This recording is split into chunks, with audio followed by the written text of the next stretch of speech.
Tenemos la profana Trinidad, el demonio, el anticristo y el falso profeta. El demonio trata de hacer creer al mundo que es Dios. El anticristo se hace pasar por Jesús y el falso profeta trata de hacernos creer que es el Espíritu Santo. Es la antitrinidad la que ha impuesto firmemente su poder en los últimos años. Los eruditos de las profecías bíblicas sugieren que esta profana Trinidad convierte al mundo en sus fieles mediante el engaño, al tiempo que conspira para tomar el control sobre los cielos y la tierra. Pero ¿quiénes son esos aliados de Satán? La identidad del anticristo lleva ya 2000 años a debate. Mahoma fue considerado el anticristo. Martin Luther King creía que el Papa era el anticristo, mientras el Papa lo consideraba a él. Los ingleses creían que Napoleón era el anticristo. En el siglo XX ha habido numerosos candidatos. Hitler, Mussolini, Lenin y Stalin están también entre ellos. El famoso vidente del siglo XVI, Nostradamus, también escribió sobre el anticristo. Pero entre sus intérpretes no existe consenso respecto a quién podría estar señalando. Algunos estudiosos de la Biblia apuntan a que el anticristo descrito en la Biblia como la bestia del mar podría ser alguien procedente de un país a la orilla de la principal masa de agua de la antigüedad, el Mediterráneo. El Apocalipsis afirma que está destinado a enfrentarse a Jesucristo, pero no antes de que se produzcan una serie de acontecimientos.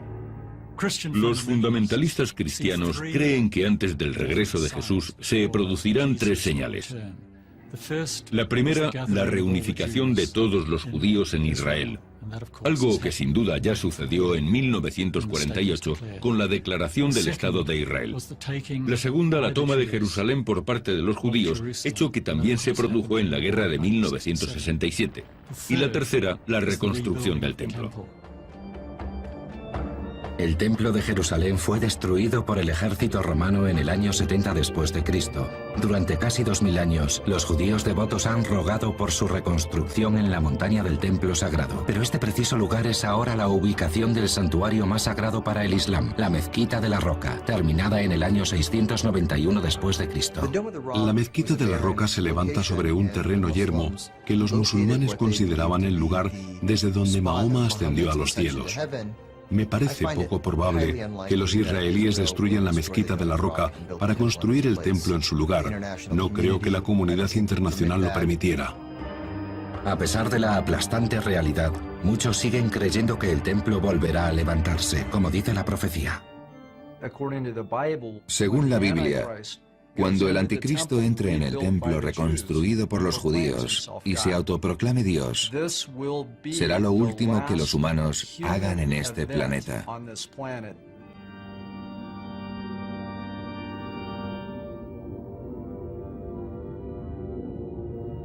El Apocalipsis anuncia que conforme el anticristo y la profana Trinidad vayan seduciendo a la humanidad, se desencadenará una serie de horribles desastres.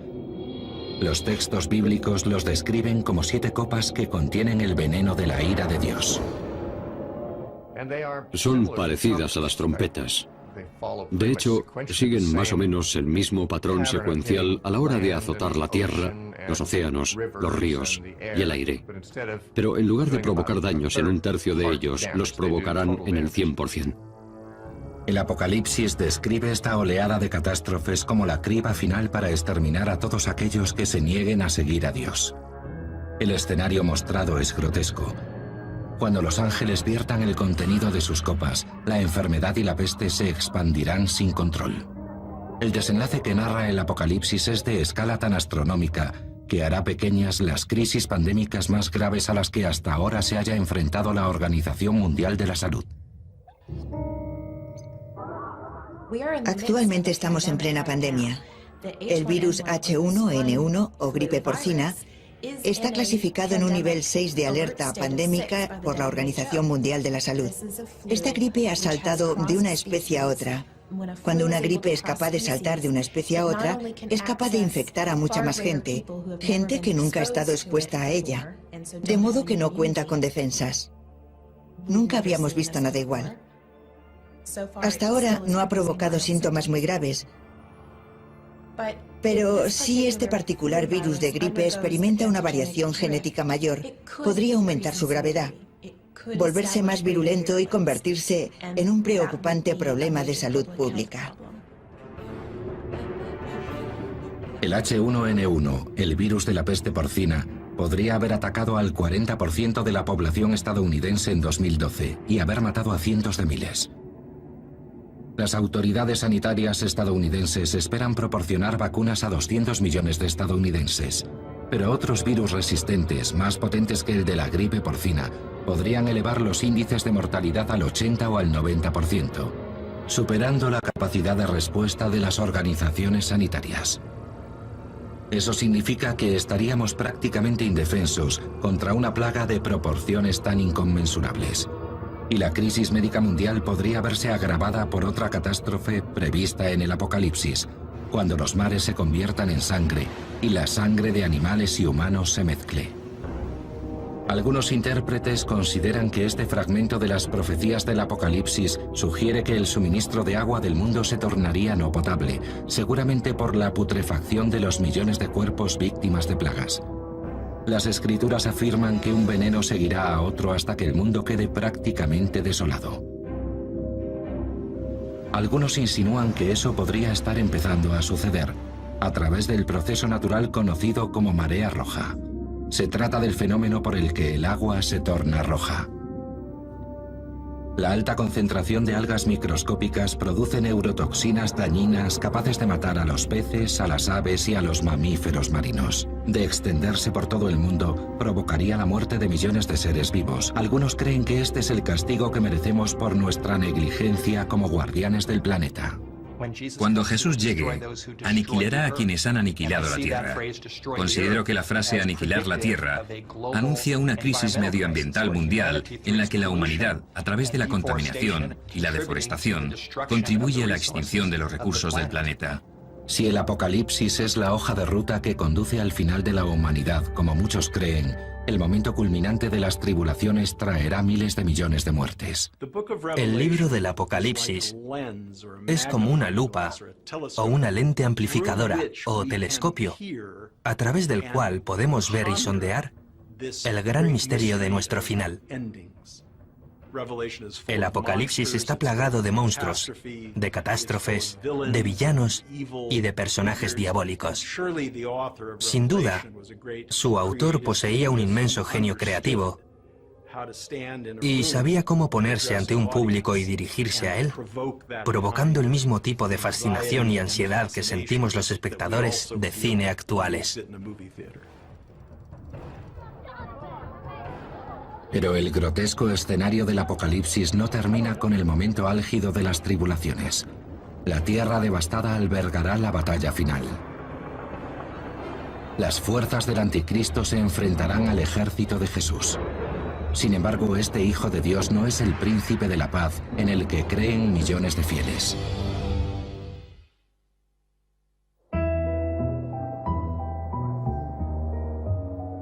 ¿Se han roto ya los 7 sellos de los que habla el Apocalipsis?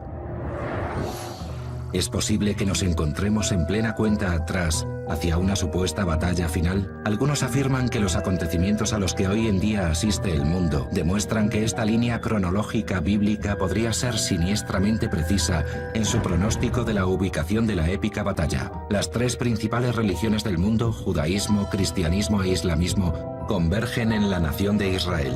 Dado el violento pasado y el convulso presente de la región, algunos intérpretes la consideran un punto candente para un conflicto de tal envergadura, la gran batalla final. Hay quienes creen que la llanura llamada Llanura Esdraelon, una extensa zona agrícola entre Samaria, Galilea e Israel, podría ser el valle de Megido, el valle de Armagedón. La ubicación del Valle de Megido, en la encrucijada de lo que fuera una importantísima ruta comercial, lo convirtió en un codiciado enclave para las antiguas facciones enfrentadas. Los estudiosos de la Biblia consideran que su largo historial bélico pasado podría haber inspirado al escritor del Apocalipsis, Juan, para señalarlo como el lugar donde se produciría el último encuentro entre Dios y Satán. Según el Apocalipsis, Jesús emergerá de los cielos en un caballo blanco para liderar la reunión de los ejércitos de Dios. Pero el Jesús que describe el texto dista mucho de ser el Salvador benevolente en el que creen sus seguidores. Y sus ojos eran como llama de fuego. Vestido de lino fino, blanco y limpio, le seguían sobre caballos blancos. De su boca sale una espada aguda para herir con ella a los gentiles, y él los regirá con vara de hierro. Apocalipsis 19, 12, 15. Es completamente imposible la reconciliación entre el Jesús del Apocalipsis, que viste con ropas manchadas de la sangre de los cientos de miles de muertos en el campo de batalla, con el Jesús amable y comprensivo del Sermón de la Montaña. Son dos personajes distintos. El Apocalipsis narra cómo el Jesús guerrero avanza con su ejército contra las fuerzas del Anticristo, encabezadas por él, seleccionadas de entre las naciones a las que ha engañado para que le rindan culto. Las fuerzas del bien finalmente prevalecen sobre las de la profana Trinidad, después de años de impostura. Serán arrojados al lago de fuego. El demonio será arrojado allí también, junto con el anticristo y el falso profeta, y todos aquellos que porten la marca de la bestia. Así termina la descripción que el Apocalipsis hace del Armagedón. Establecer una correlación entre esta profecía bíblica y los acontecimientos actuales resulta problemático en tanto en cuanto habla de personajes sobrenaturales que se enfrentan en un contexto sobrenatural, pero en un sentido más profundo, la profecía y la actualidad sí podrían coincidir. Aproximadamente el 60% de los estadounidenses cree que los hechos que describe el Apocalipsis sucederán. Esto entraña un grave peligro, porque ¿cómo podemos estar seguros, si creemos en algo, de no estar actuando condicionados por ello para que se cumpla? Si creemos en que va a haber una guerra en Oriente Medio y que Jesús va a volver y a salvar el mundo, quizá podríamos abandonarnos a esa creencia, dejar que interfiriera en nuestro comportamiento y con ello favorecer que ocurra.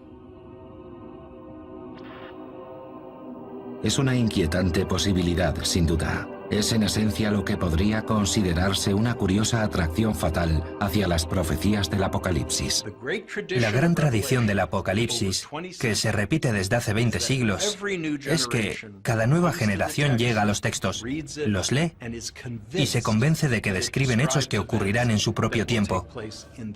Es como una costumbre de nuestra mente, en la tradición occidental, buscar señales del fin.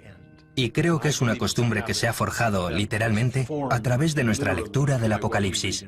Sorprendentemente, esta inclinación, entre millones de ellas, puede no tener su origen en nuestra morbosa fascinación por el caos. En su lugar podría hallar sus raíces en la percepción de que el Apocalipsis es, en último término, una historia de esperanza. Los ama. Esperar, reyes de la tierra. Inevitablemente habrá un juicio final y todo eso, pero al menos, si ocurre en nuestro tiempo, podremos ser testigos del final de tanto mal. El periodo que conduce al final de los tiempos está marcado por una sucesión de horrores, pestes, plagas, guerras, crisis económicas, destrucción. Es un periodo marcado por el sufrimiento de todos los que tienen que vivirlo. Pero a su término llega Jesucristo, se libra la batalla final y Satán es derrotado. Todo merece la pena. Lo que queda es ese concepto de la aniquilación definitiva del mal. Pero si los horrores del Apocalipsis realmente han de llegar, ¿servirá de algún consuelo la desaparición del demonio para aquellos pocos que sobrevivan? Según las Escrituras, encontrarán solaz en un mundo nuevo. Y Dios mismo estará entre ellos, y limpiará Dios toda lágrima de los ojos de ellos, y no habrá más llanto ni clamor, ni dolor. Apocalipsis 21:4. Y entonces en el versículo 5 Dios nombra las naciones que van a venir contra Israel. Y en este magnífico capítulo con absoluta claridad, Dios describe una batalla que está a punto de ocurrir y cada día en las noticias vemos que se acerca más rápidamente. Después de hoy podrán darse cuenta a dónde todas esas noticias llegarán a tener un fin. ¿Sobrevivirá América a una Irán nuclear? Padre, gracias por tu palabra, porque es la única verdad para el presente y para el futuro. Y por esa verdad eterna tenemos la certeza de que el Dios que controla el futuro está en total control del presente. En nombre de Jesús oramos Y los hijos de Dios dicen, amén. Pueden sentarse. Según el profeta Ezequiel, Irán y Rusia formarán una coalición en los tiempos finales en un intento de conquistar a Israel. Presten atención a lo que acabo de decir. Intentarán algo que les va a fallar. Porque les diré el final de la historia antes de comenzarles la historia. Porque los medios siempre distorsionan la información. Y muchos cristianos no lo entienden. Irán y Rusia van a ser los dos eliminados. No va a ser Israel la que se va a destruir. Los enemigos de Israel son los que serán destruidos. Entiendan esto ya de una vez.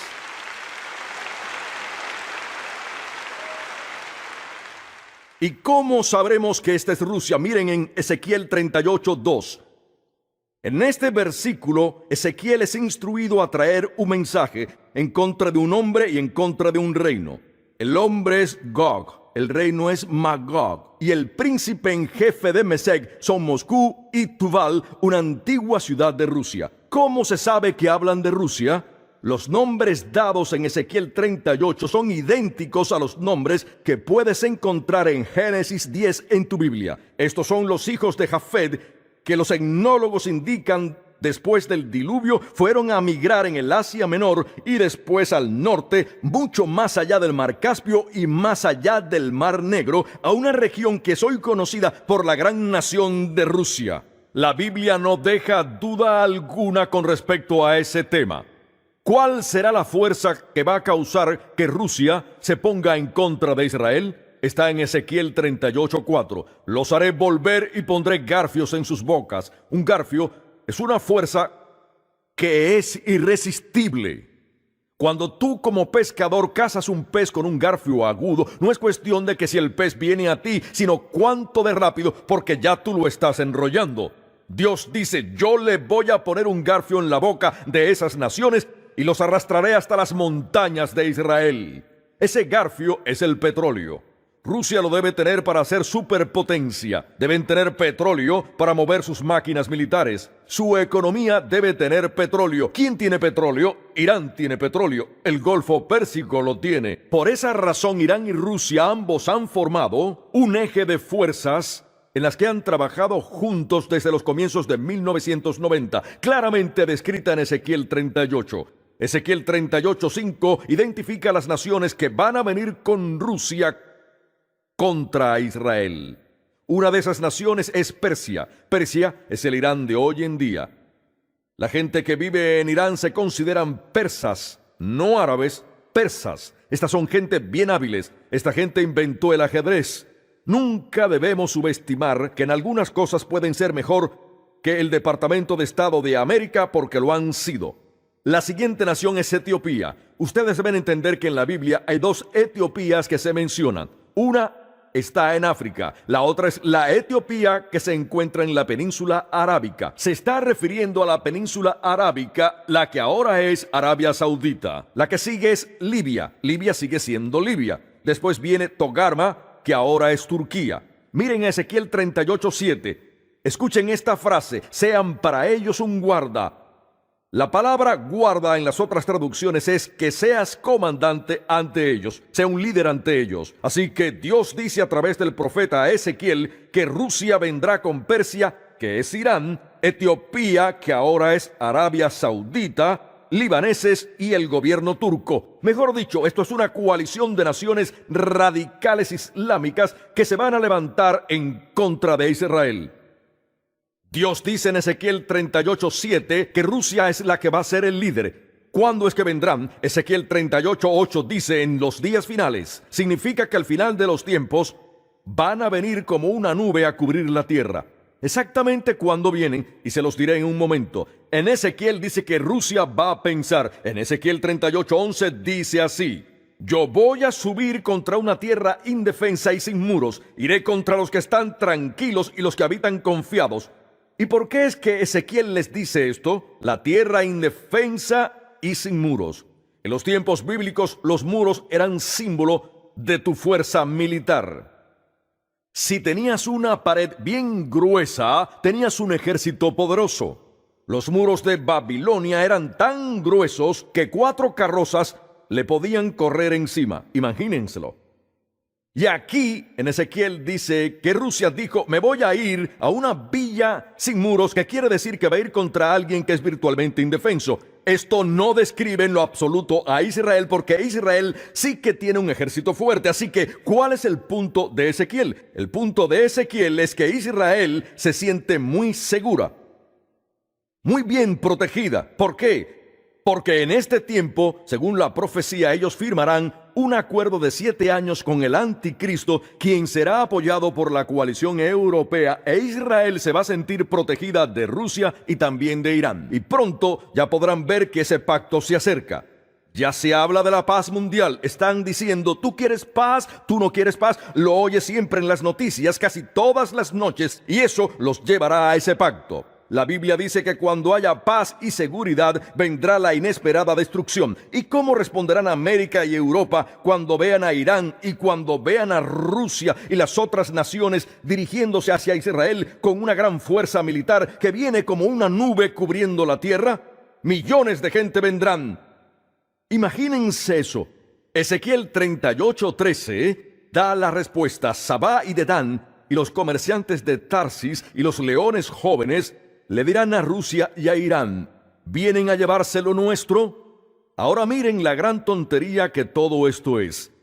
Puedes ver millones de personas que vienen a atacarte. Ellos no vienen de vacaciones, ellos vienen contra ti. Y les haces una pregunta tonta.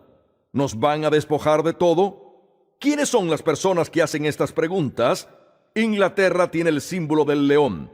América es la semilla de Inglaterra y esto nos hace los leones jóvenes.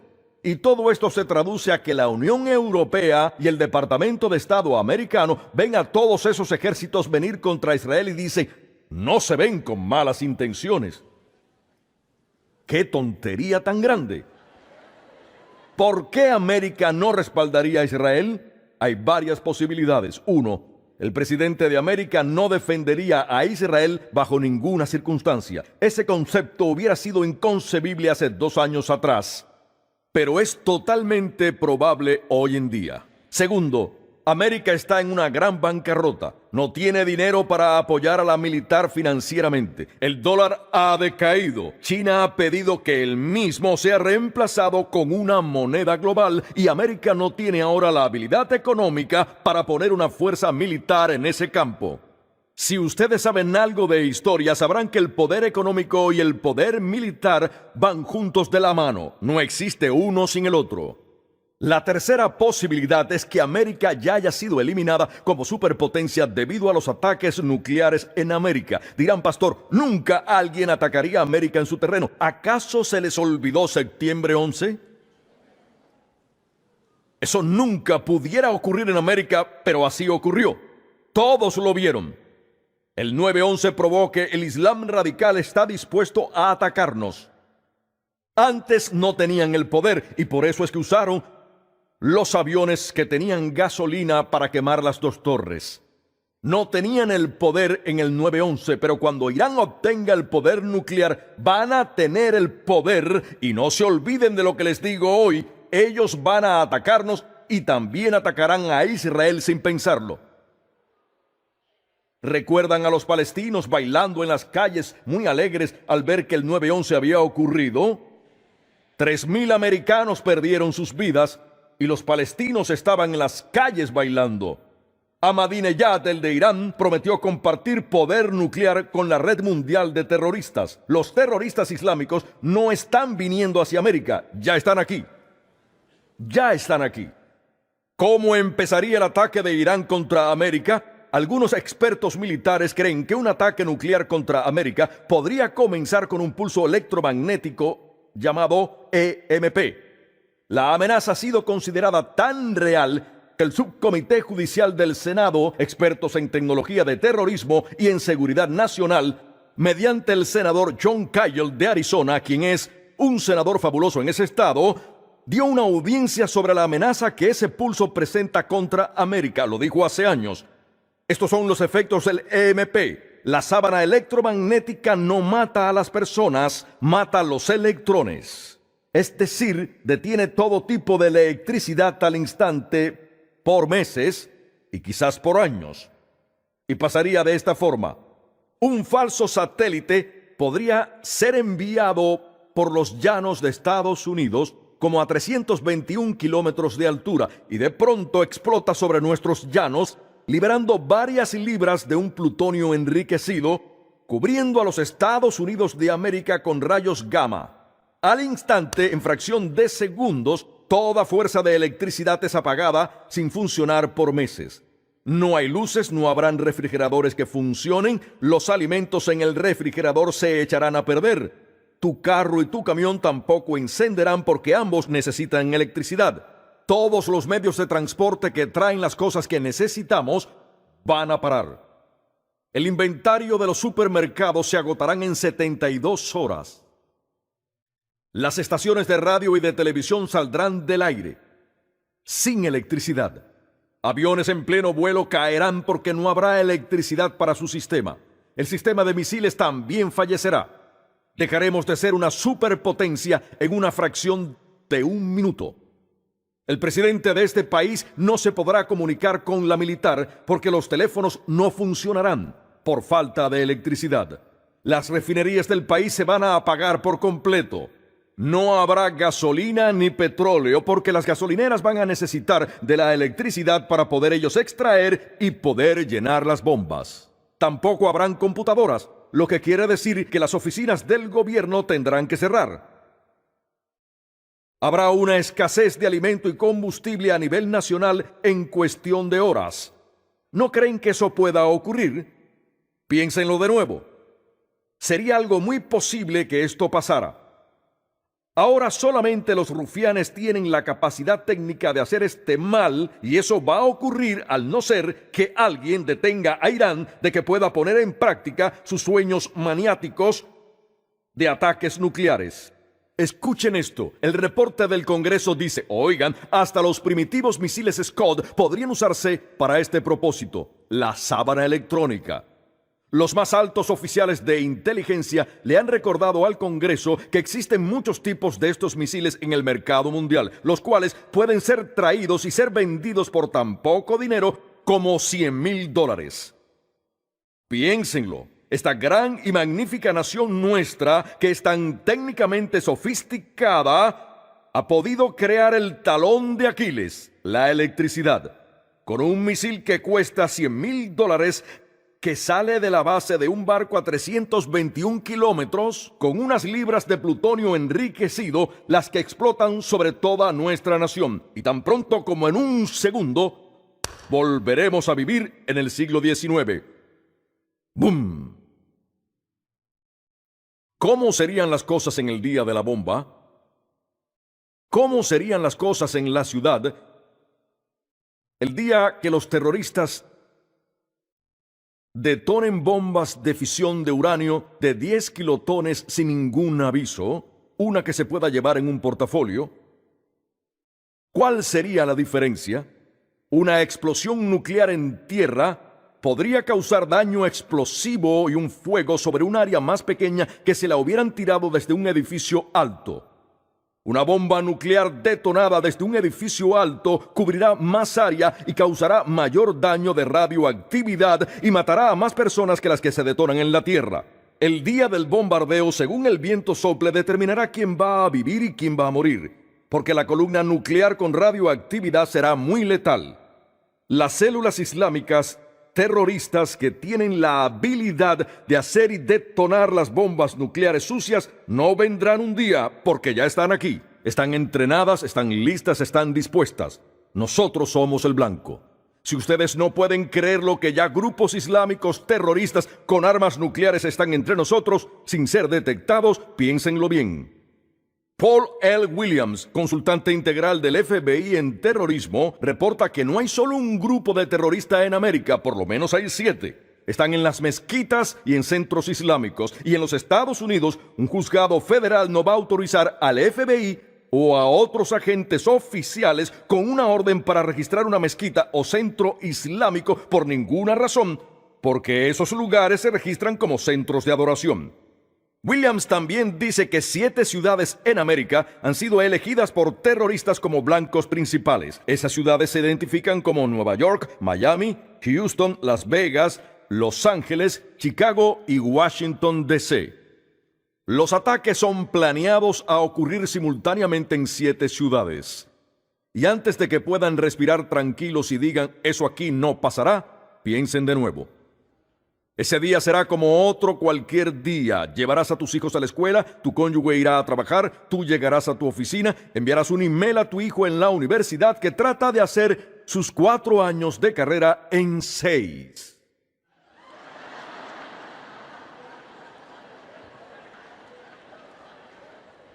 Al empezar tu largo día de trabajo para poder ganar el dinero que vas a necesitar para pagar impuestos para que Washington pueda realizar sus sueños imposibles, de pronto las luces se apagan.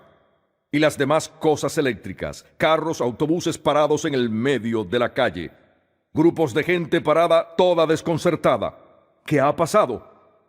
Porque es que nada funciona. Tratan de llamar por sus celulares y ese Dios de sus vidas no funciona.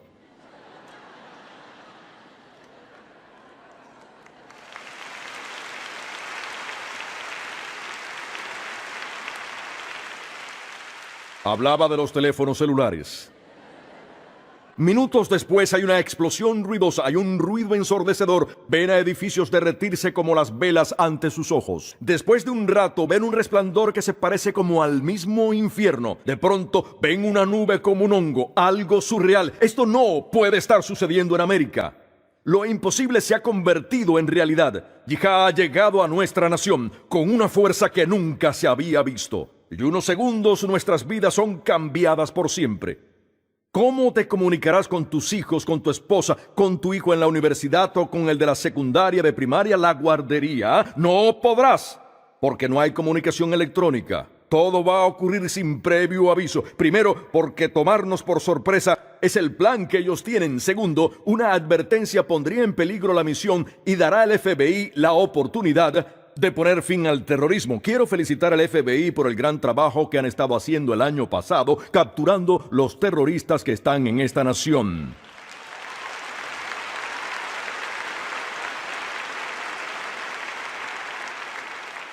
No hay razón de creer que los terroristas a los que llamamos bombas sueltas tendrían solo una. Pueden poner una sola bomba y decir que muchas más van a seguir, provocando gran terror nacional y creando un ambiente de políticos aterrorizados dispuestos a ceder a las demandas del Islam radical. Estos ataques son hechos para doblegar a la gente de América para que no resistamos las demandas futuras del Islam radical, las cuales van a tener como un objetivo que vivamos bajo las leyes del Sharia. Quizá el blanco de la bomba sea uno de esos edificios más prestigiosos en la ciudad. Quizá el blanco sea un gran centro comercial durante los días de Navidad. Quizá sean 7 ciudades diferentes, con 7 estadios de fútbol que estén repletos de personas para los terroristas demostrar que pueden acabar con esta nación severamente en un instante. ¿Creen que nunca va a pasar? Piensen de nuevo. Piensen en esto. Si una bomba es explotada en la ciudad de Washington y el liderazgo de este país lo eliminan o lo secuestran, ¿quién vendrá a liderarnos? Con todos los sistemas eléctricos sin funcionar y sin la habilidad de poder comunicarnos con la gente en otros lugares, con pánico en las calles, los supermercados llenos de gente desesperada, gritando por temor a pasar hambre y por temor a morirse, ¿quién va a traer agua y comida a estas ciudades que han sido atacadas? ¿Con grupos de gentíos que roban a los bancos, a las tiendas y a todos los ciudadanos? ¿Quién traerá de nuevo la ley y el orden? ¿Quién va a abastecer los suplementos médicos? ¿Se acuerdan del huracán Katrina? Había gente en el estado de Luisiana sin comida, agua o refugio o asistencia médica por días. Los muertos estaban boca abajo en las calles y otros estaban flotando boca abajo en los canales. Y esto es solo una situación que sucedió en una ciudad. ¿Qué pasará si somos afectados de costa a costa en un instante con armas nucleares en 7 ciudades que dejan millones de gente muerta? ¿Qué pasará? ¿Quién hará decisiones que nos pueda sacar de esas cosas desastrosas? La devastación de una bomba de 10 kilotones es impresionante. En una milla en cualquier dirección de donde haya ocurrido la explosión, no queda nada. En una milla cuadrada, norte, sur, este y oeste. Es una eternidad. Los grandes edificios se convertirán en pilas de escombros de 10 a 15 pies. Fuera del lugar donde ocurrió la explosión, la gente será herida por escombros voladores y por fuegos espontáneos que nunca nadie los va a poder apagar. Y una severa radiación afectará esa parte de la nación por décadas futuras. Ahora escúchenme bien antes de concluir el sermón. Por cada segundo que va pasando, Irán se convierte en una gran potencia nuclear. Y cuando eso suceda, serán los rufianes del Medio Oriente, y las naciones del Medio Oriente los van a seguir. Son apoyados por China y por Rusia. No cuenten con las Naciones Unidas porque no hay esperanza, porque Rusia y China son del Concilio de Seguridad y nunca le darán la espalda a Irán, suceda lo que suceda. Todos comparten la misma meta. Diplomáticos de Irán han superado completamente a América y al Departamento de Estado. La póliza de Irán de negación, retraso, decepción y debate completamente ha dominado al Reino Unido y los Estados Unidos de América. Todo este retraso y decepción les dio tiempo para hacer alrededor de 2 estaciones nucleares subterráneas cubiertas en concreto. Ahora quieren que los cohetes rusos S-300 protejan esos lugares, haciendo una redada israelí contra Irán. Una misión que es totalmente imposible. La póliza extranjera de América acerca de Irán se ha convertido en un gran teatro político. Pretenden tomar medidas cuando en realidad no hacen nada. Simbolismo sobre sustancia. ¿Por qué? Porque está colocando a Israel entre la espada y la pared.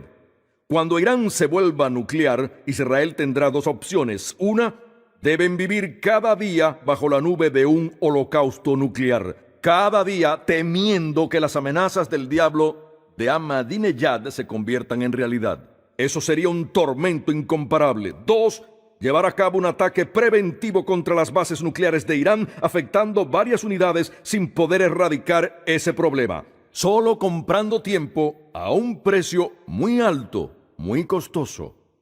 Recuerden que de acuerdo al profeta Ezequiel, el ataque de Irán y Rusia sucede 3 años y medio después del rapto de la iglesia.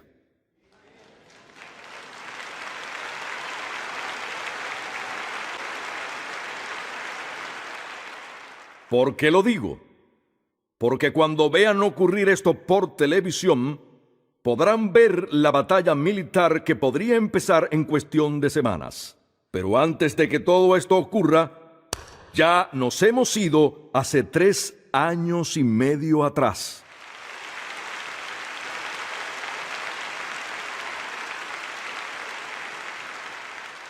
Cuando les digo que la venida de nuestro Señor está ya muy cerca de ocurrir, no es solo una filosofía humana, sino que es un hecho bíblico que pudiera pasar hoy.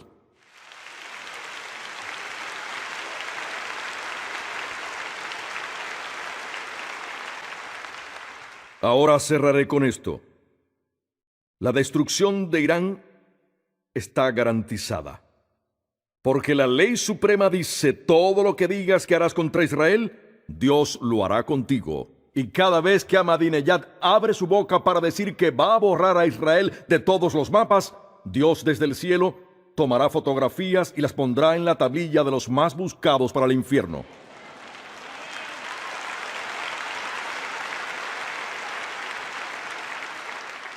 Y esto es lo que el profeta Ezequiel escribió en el capítulo 39, versículo 2, en la versión del rey Jaime. Y yo, Dios Todopoderoso, te voy a hacer volver Rusia, Irán y toda nación que lo siga, y dejaré solamente tu 6ª parte. Quiere decir que 5 de cada 6 van a ser destruidos por la mano de Dios. Dios eliminará completamente las raíces malévolas de Rusia, Irán y de todas las naciones que lo siguen. ¿Por qué Dios hace estas cosas? Él nos responde en Ezequiel 39, 22. Lean la escritura. Dice así: y la casa de Israel estos son los judíos de todo el mundo, sabrán que yo soy su Señor, su Dios, desde ese día en adelante. ¿Por qué Dios está haciendo eso? Para convencer al pueblo hebreo de que hay un solo Dios verdadero, que es el Dios de Abraham, Isaac y Jacob. Él es el Dios que vive.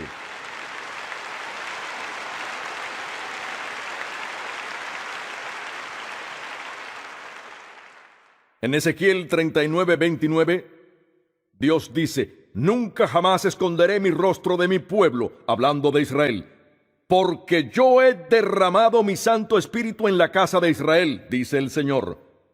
Cuando Ahmadinejad abre su boca y dice: borraremos a Israel de la faz de la tierra, Dios lo dice bien claro, que Irán y Rusia, ambos serán borrados de la faz de la tierra por la mano de Dios.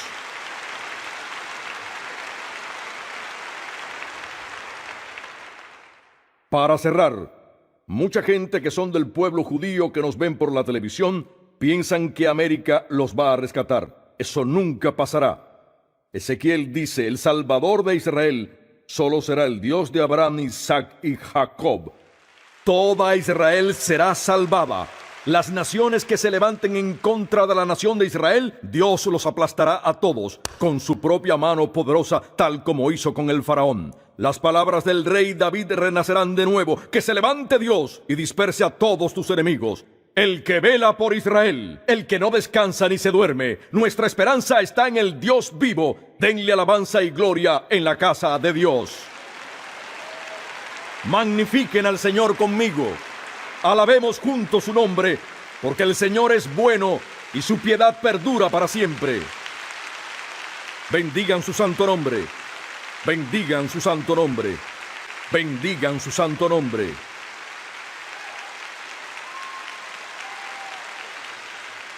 Amén.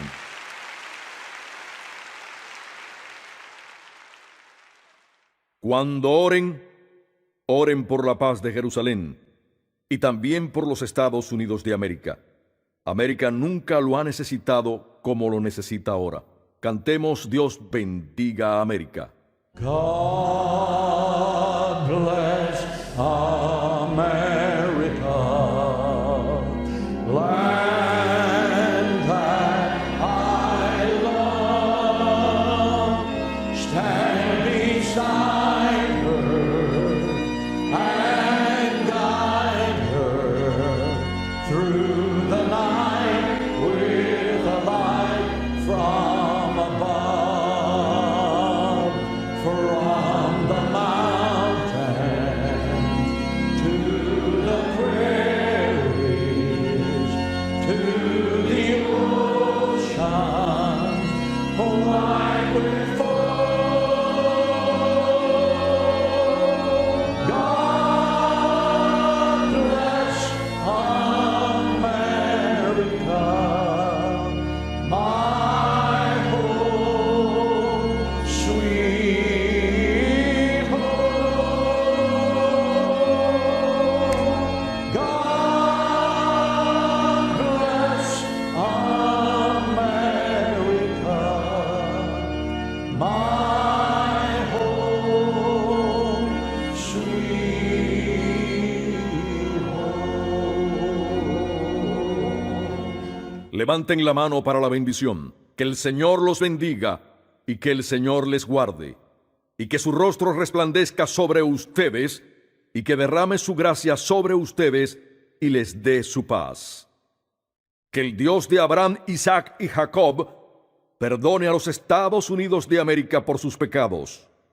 Que nos perdone por nuestro paganismo. Que nos perdone por nuestro estilo de vida mundano. Y que nosotros como nación volvamos al Dios de nuestros padres y adoremos al Señor en la belleza de su santidad. Porque hay un solo Dios, y ese es el Dios Jehová, el Dios de Abraham, Isaac y Jacob, creador del cielo y de la tierra, desde lo infinito a lo eterno.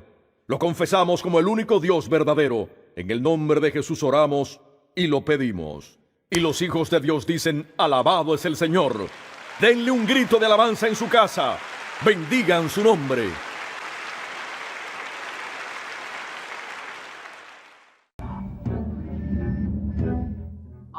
Todo parece apuntar a que llegará un tiempo marcado por el sufrimiento y las catástrofes.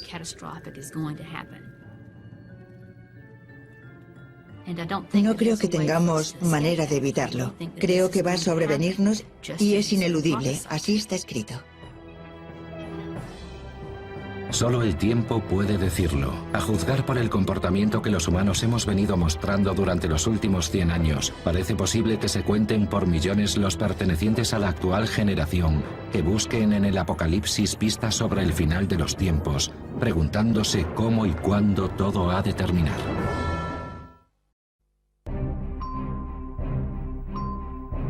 El número 7. Probablemente el número más aciago que existe. El número 7 marca el principio de la cuenta atrás hacia el final de los tiempos. 7 ángeles indican la llegada de una calamidad de dimensiones inimaginables. 7 son las copas que contienen los venenos capaces de destruirnos a todos. Cada uno de ellos introduce un periodo de 7 años que comienza en el preciso momento en el que el Salvador rompe el primero de los 7 sellos. Secretos de los 7 sellos. Durante miles de años, los profetas de todo el mundo han vaticinado el final de los tiempos. Más de uno sugiere que el Apocalipsis se acerca a paso veloz. Esta convergencia teórica entre las profecías del juicio final y los acontecimientos que vivimos hoy en día se denomina el efecto Nostradamus.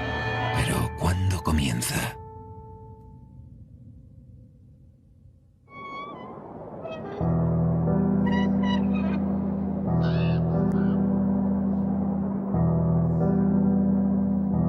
El libro de las Revelaciones o Apocalipsis, el último libro del Nuevo Testamento, establece una escalofriante cronología. Muchos la aceptan como la crónica de la cuenta atrás para el plan maestro de Dios que pondrá fin al mundo. Los marcadores de esta cronología, los 7 sellos.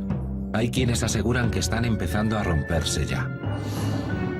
Los expertos en la Biblia sugieren que el Apocalipsis nos indica el camino que tomará nuestro futuro y propone una destructiva y letal secuencia que culmina con nuestra desaparición. Una catástrofe seguirá a otra hasta que al final las fuerzas de Dios y Satán se encuentren cara a cara en la batalla definitiva entre el bien y el mal. Hay una serie determinada de acontecimientos que conducen a la batalla final. Entre ellos, una peste de alcance mundial, guerras, destrucción, plagas. Lo llaman el día de la venganza de Dios contra los habitantes del planeta Tierra. Algunos creen que estamos internándonos en el periodo decisivo conocido como tribulación, un tiempo extremadamente tortuoso que precede al juicio final de Dios. Es posible que los acontecimientos actuales, resultado tanto de la acción de la naturaleza como de la del hombre, coincidan con las predicciones bíblicas sobre el fin del mundo. No pretendemos confirmar ni desmentir estas teorías, simplemente presentar hechos objetivos.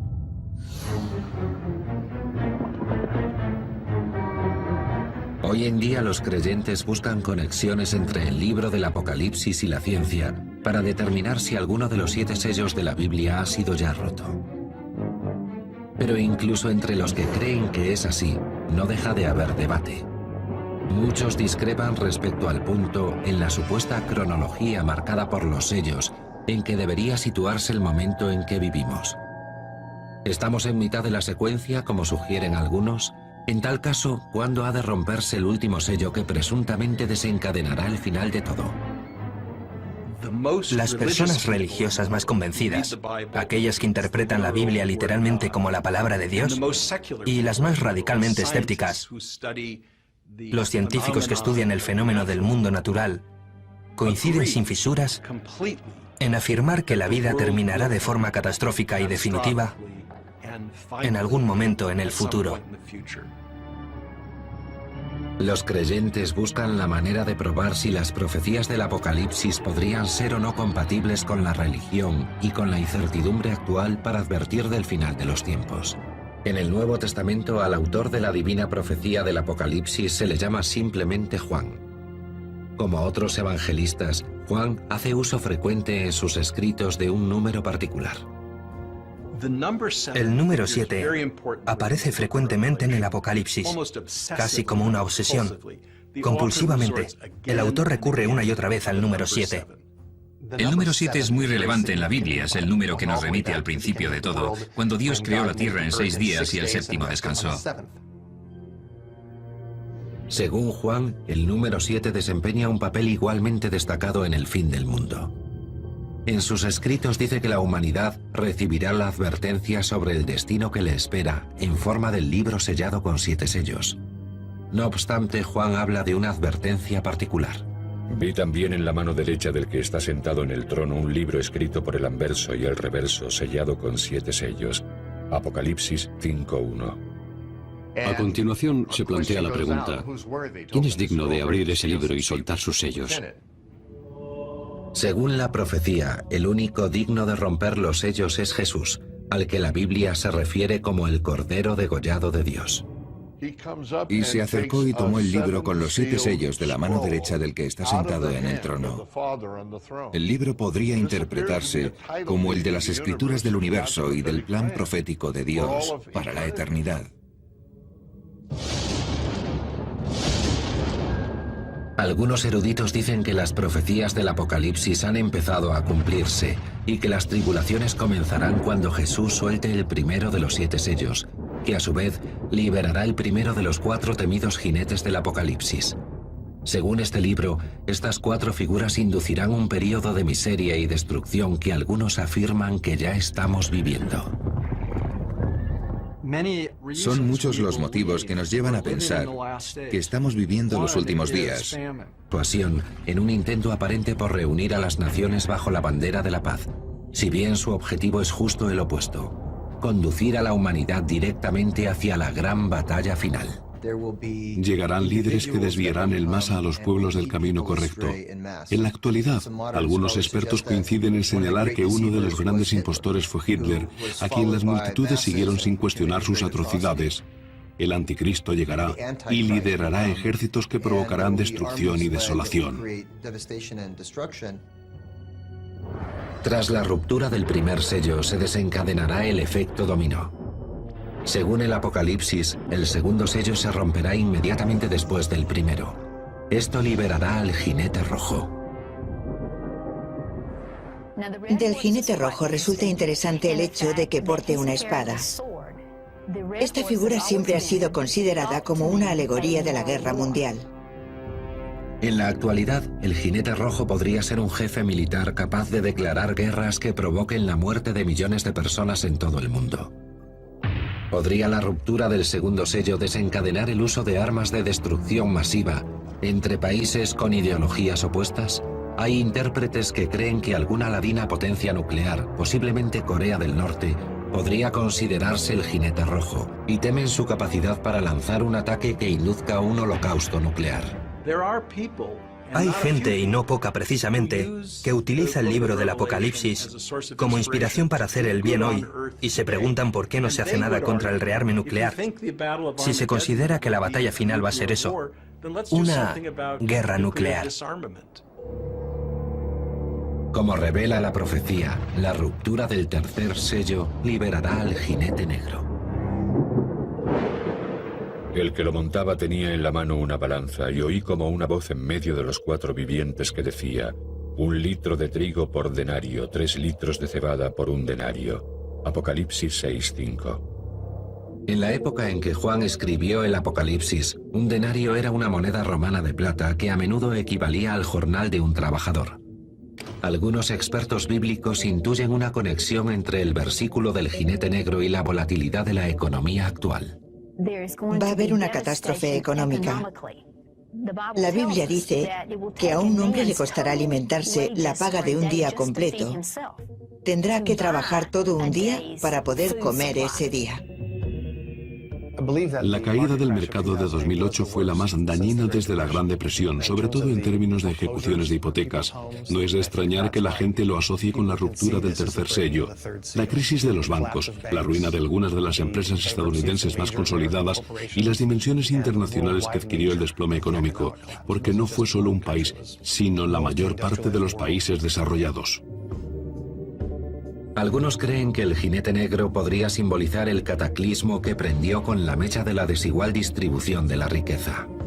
Hoy, solo el 2% de la población mundial posee más de la mitad de la riqueza total, mientras el resto, los más pobres, apenas poseen el 1%. Hay quienes ven en este desequilibrio el caldo de cultivo de la revolución.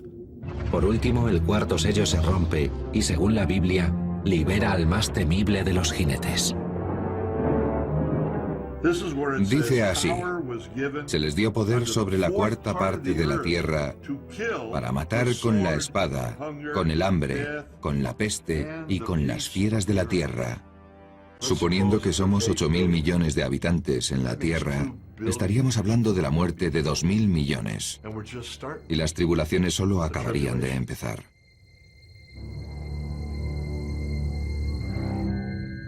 Hay quienes relacionan el cuarto jinete con el hambre y la carestía de alimentos que asolan el planeta, empeorada según algunos por la aceleración del calentamiento global y la crisis económica mundial de 2008. ¿Estamos realmente asistiendo a la ejecución de las profecías del Apocalipsis? ¿Se han roto ya los 4 primeros sellos? De considerarlo cierto, mucho más sufrimiento estaría a punto de sobrevenirnos. ¿Podrían las fuerzas explosivas contenidas bajo uno de los parques nacionales más famosos de Estados Unidos provocar un desastre natural más allá de los límites de nuestra imaginación?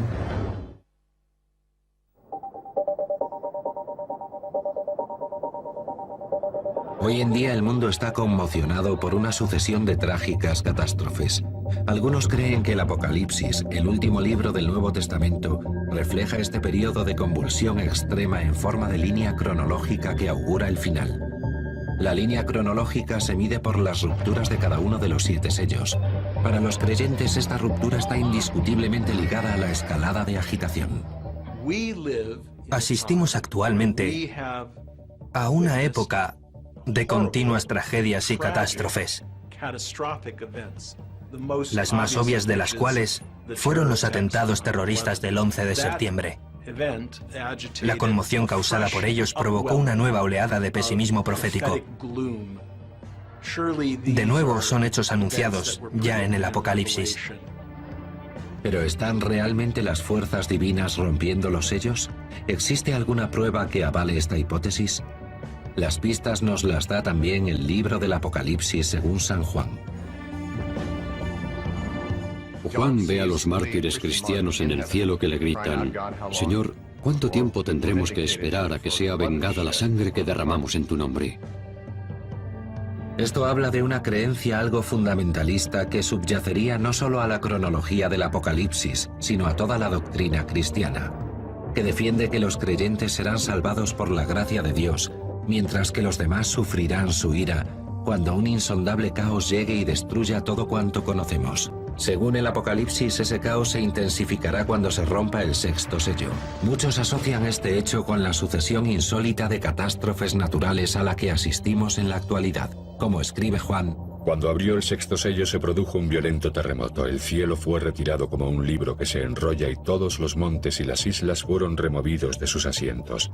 Apocalipsis 6, 12, 14. El 15 de julio de 2009, un terremoto de magnitud 7,8 azotó la costa oeste de Nueva Zelanda y desplazó el extremo de la isla del sur 30,5 centímetros hacia Australia. No obstante, solo fue uno de una serie de potentes y aparentemente cada vez más frecuentes terremotos. Nueva Zelanda, Indonesia, Japón y el extremo occidental de América del Norte y del Sur rodean peligrosamente las placas tectónicas del Pacífico. Este círculo conforma lo que se conoce como el Anillo de Fuego. Este inmenso aro constituye una zona de riesgo sísmico que podría verse afectada por un catastrófico terremoto de magnitud sin precedentes. El terremoto más devastador del que se tiene constancia se produjo en Chile en 1960. En mayo de ese año sufrieron un terremoto de fuerza 9,5 que hizo temblar una franja de casi 1.000 kilómetros de tierra de Chile durante aproximadamente 5 minutos. Durante los días que siguieron al terremoto, varios de los volcanes de la zona empezaron. Estamos en plena pandemia. El virus H1N1 o gripe porcina está clasificado en un nivel 6 de alerta pandémica por la Organización Mundial de la Salud. Esta gripe ha saltado de una especie a otra. Cuando una gripe es capaz de saltar de una especie a otra, es capaz de infectar a mucha más gente, gente que nunca ha estado expuesta a ella, de modo que no cuenta con defensas. Nunca habíamos visto nada igual. Hasta ahora no ha provocado síntomas muy graves, pero si este particular virus de gripe experimenta una variación genética mayor, podría aumentar su gravedad, volverse más virulento y convertirse en un preocupante problema de salud pública. El H1N1, el virus de la peste porcina, podría haber atacado al 40% de la población estadounidense en 2012 y haber matado a cientos de miles. Las autoridades sanitarias estadounidenses esperan proporcionar vacunas a 200 millones de estadounidenses, pero otros virus resistentes, más potentes que el de la gripe porcina, podrían elevar los índices de mortalidad al 80 o al 90%, superando la capacidad de respuesta de las organizaciones sanitarias. Eso significa que estaríamos prácticamente indefensos contra una plaga de proporciones tan inconmensurables. Y la crisis médica mundial podría verse agravada por otra catástrofe prevista en el Apocalipsis, cuando los mares se conviertan en sangre y la sangre de animales y humanos se mezcle. Algunos intérpretes consideran que este fragmento de las profecías del Apocalipsis sugiere que el suministro de agua del mundo se tornaría no potable, seguramente por la putrefacción de los millones de cuerpos víctimas de plagas.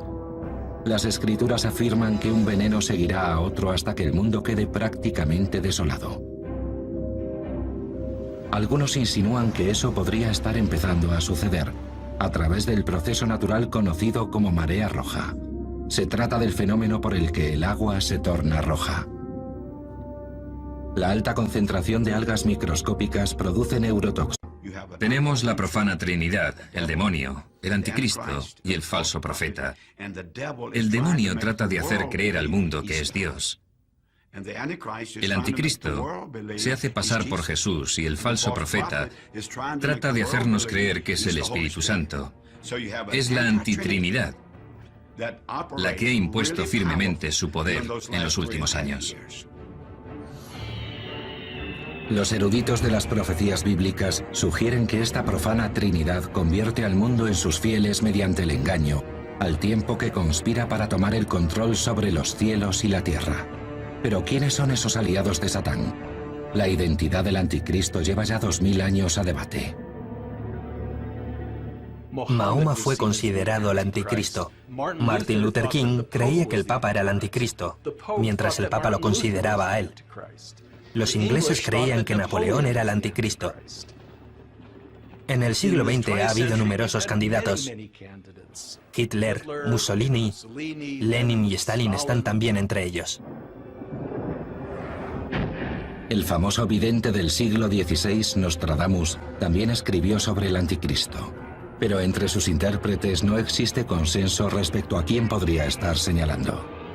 Algunos estudiosos de la Biblia apuntan a que el anticristo descrito en la Biblia como la bestia del mar podría ser alguien procedente de un país a la orilla de la principal masa de agua de la antigüedad, el Mediterráneo. El Apocalipsis afirma que está destinado a enfrentarse a Jesucristo, pero no antes de que se produzcan una serie de acontecimientos.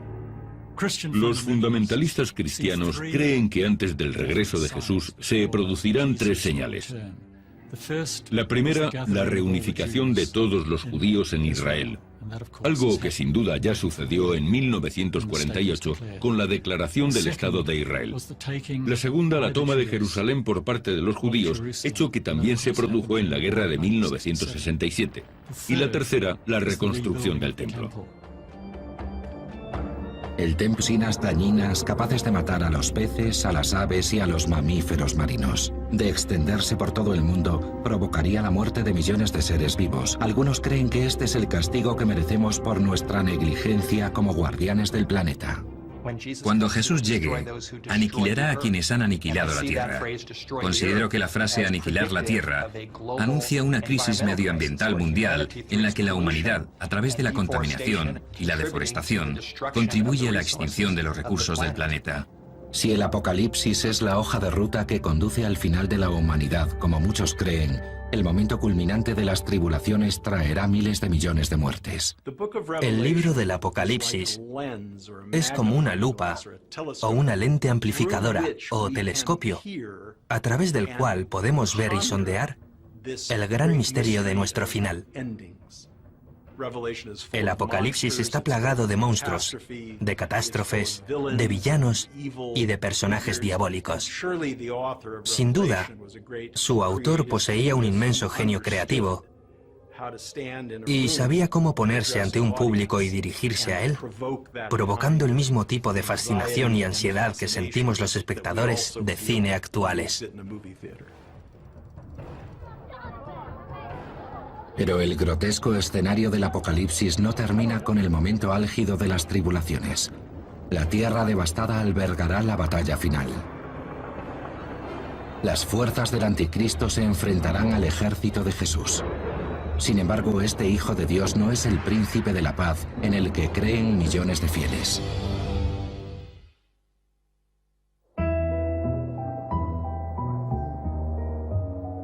¿Se han roto ya los 7 sellos de los que habla el Apocalipsis?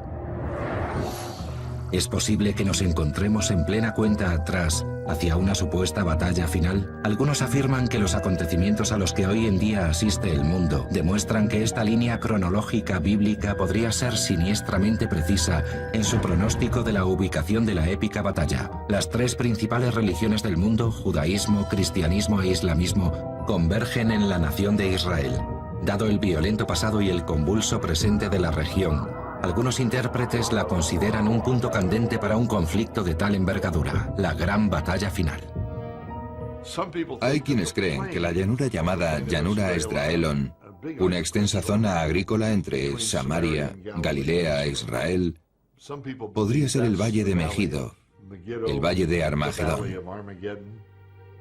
La ubicación del Valle de Megido, en la encrucijada de lo que fuera una importantísima ruta comercial, lo convirtió en un codiciado enclave para las antiguas facciones enfrentadas. Los estudiosos de la Biblia consideran que su largo historial bélico pasado podría haber inspirado al escritor del Apocalipsis, Juan, para señalarlo como el lugar donde se produciría el último encuentro entre Dios y Satán. Según el Apocalipsis, Jesús emergerá de los cielos en un caballo blanco para liderar la reunión de los ejércitos de Dios. Pero el Jesús que describe el texto dista mucho de ser el Salvador benevolente en el que creen sus seguidores. Y sus ojos eran como llama de fuego. Vestido de lino fino, blanco y limpio, le seguían sobre caballos blancos. De su boca sale una espada aguda para herir con ella a los gentiles, y él los regirá con vara de hierro. Apocalipsis 19, 12, 15. Es completamente imposible la reconciliación entre el Jesús del Apocalipsis, que viste con ropas manchadas de la sangre de los cientos de miles de muertos en el campo de batalla, con el Jesús amable y comprensivo del Sermón de la Montaña. Son 2 personajes distintos. El Apocalipsis narra cómo el Jesús guerrero avanza con su ejército contra las fuerzas del Anticristo, encabezadas por él, seleccionadas de entre las naciones a las que ha engañado para que le rindan culto. Las fuerzas del bien finalmente prevalecen sobre las de la profana Trinidad, después de años de impostura. Serán arrojados al lago de fuego. El demonio será arrojado allí también, junto con el anticristo y el falso profeta, y todos aquellos que porten la marca. El templo de Jerusalén fue destruido por el ejército romano en el año 70 después de Cristo. Durante casi 2000 años, los judíos devotos han rogado por su reconstrucción en la montaña del templo sagrado. Pero este preciso lugar es ahora la ubicación del santuario más sagrado para el Islam, la Mezquita de la Roca, terminada en el año 691 después de Cristo.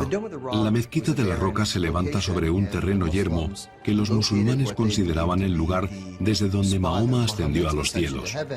Me parece poco probable que los israelíes destruyan la Mezquita de la Roca para construir el templo en su lugar. No creo que la comunidad internacional lo permitiera.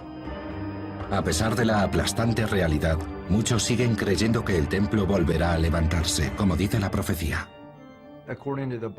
Según la Biblia, cuando el Anticristo entre en el templo reconstruido por los judíos y se autoproclame Dios, será lo último que los humanos hagan en este planeta.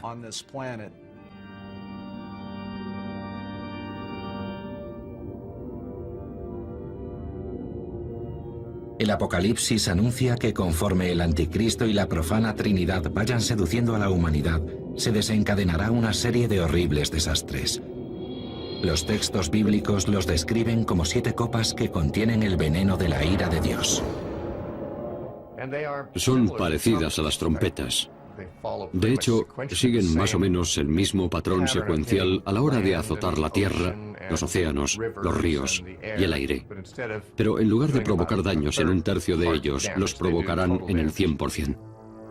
El Apocalipsis describe esta oleada de catástrofes como la criba final para exterminar a todos aquellos que se nieguen a seguir a Dios. El escenario mostrado es grotesco. Cuando los ángeles viertan el contenido de sus copas, la enfermedad y la peste se expandirán sin control. El desenlace que narra el Apocalipsis es de escala tan astronómica que hará pequeñas las crisis pandémicas más graves a las que hasta ahora se haya enfrentado la Organización Mundial de la Salud.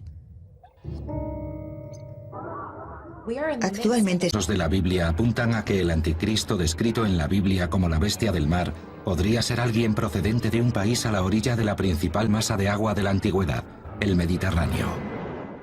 El Apocalipsis afirma que está destinado a enfrentarse a Jesucristo, pero no antes de que se produzcan una serie de acontecimientos. Los fundamentalistas cristianos creen que antes del regreso de Jesús se producirán tres señales. La primera, la reunificación de todos los judíos en Israel, algo que sin duda ya sucedió en 1948 con la declaración del Estado de Israel. La segunda, la toma de Jerusalén por parte de los judíos, hecho que también se produjo en la guerra de 1967. Y la tercera, la reconstrucción del templo. El templo de Jerusalén fue destruido por el ejército romano en el año 70 después de Cristo. Durante casi 2000 años, los judíos devotos han rogado por su reconstrucción en la montaña del templo sagrado. Pero este preciso lugar es ahora la ubicación del santuario más sagrado para el Islam, la Mezquita de la Roca, terminada en el año 691 después de Cristo. La mezquita de la Roca se levanta sobre un terreno yermo que los musulmanes consideraban el lugar desde donde Mahoma ascendió a los cielos. Me parece poco probable que los israelíes destruyan la mezquita de la Roca para construir el... Tenemos la profana Trinidad, el demonio, el anticristo y el falso profeta. El demonio trata de hacer creer al mundo que es Dios. El anticristo se hace pasar por Jesús y el falso profeta trata de hacernos creer que es el Espíritu Santo. Es la antitrinidad la que ha impuesto firmemente su poder en los últimos años.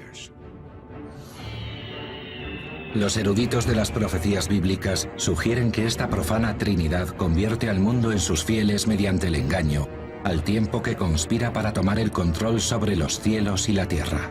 Pero ¿quiénes son esos aliados de Satán?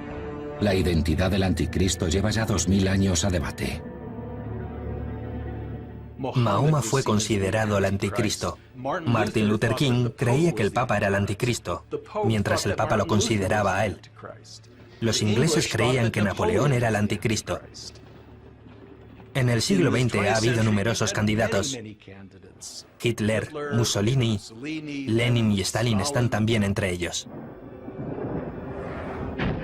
El famoso vidente del siglo XVI, Nostradamus, también escribió sobre el anticristo.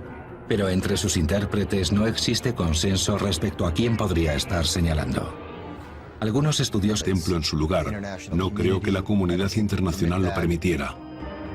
A pesar de la aplastante realidad, muchos siguen creyendo que el templo volverá a levantarse, como dice la profecía.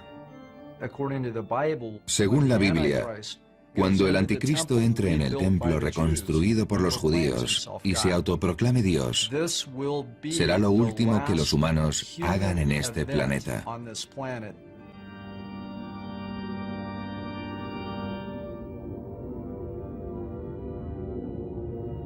El Apocalipsis anuncia que conforme el anticristo y la profana Trinidad vayan seduciendo a la humanidad, se desencadenará una serie de horribles desastres. Los textos bíblicos los describen como 7 copas que contienen el veneno de la ira de Dios. Son parecidas a las trompetas. De hecho, siguen más o menos el mismo patrón secuencial a la hora de azotar la tierra, los océanos, los ríos y el aire. Pero en lugar de provocar daños en un tercio de ellos, los provocarán en el 100%. El Apocalipsis describe esta oleada de catástrofes como la criba final para exterminar a todos aquellos que se nieguen a seguir a Dios. El escenario mostrado es grotesco. Cuando los ángeles viertan el contenido de sus copas, la enfermedad y la peste se expandirán. podrían elevar los índices de mortalidad al 80 o al 90%, superando la capacidad de respuesta de las organizaciones sanitarias.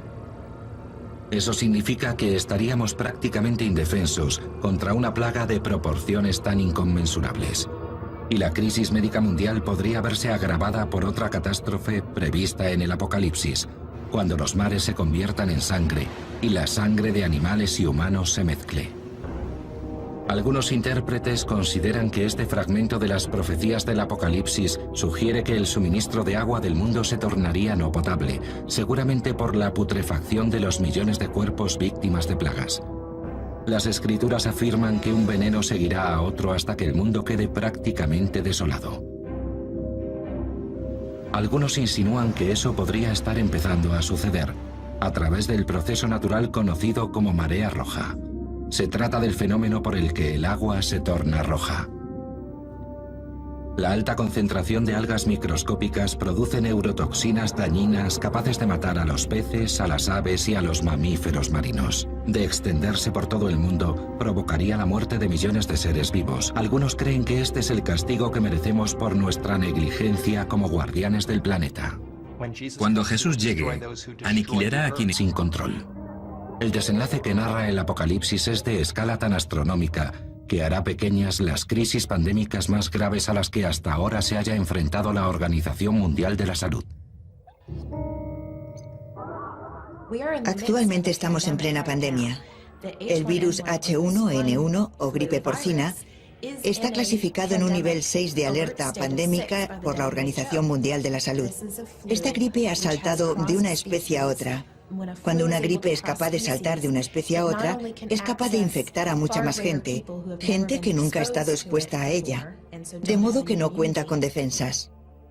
Nunca habíamos visto nada igual. Hasta ahora no ha provocado síntomas muy graves, pero si este particular virus de gripe experimenta una variación genética mayor, podría aumentar su gravedad, volverse más virulento y convertirse en un preocupante problema de salud pública.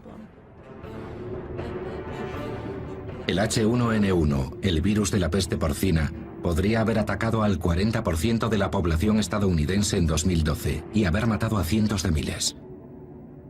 Las autoridades sanitarias estadounidenses esperan proporcionar vacunas a 200 millones de estadounidenses, pero otros virus resistentes, más potentes que el de la gripe porcina,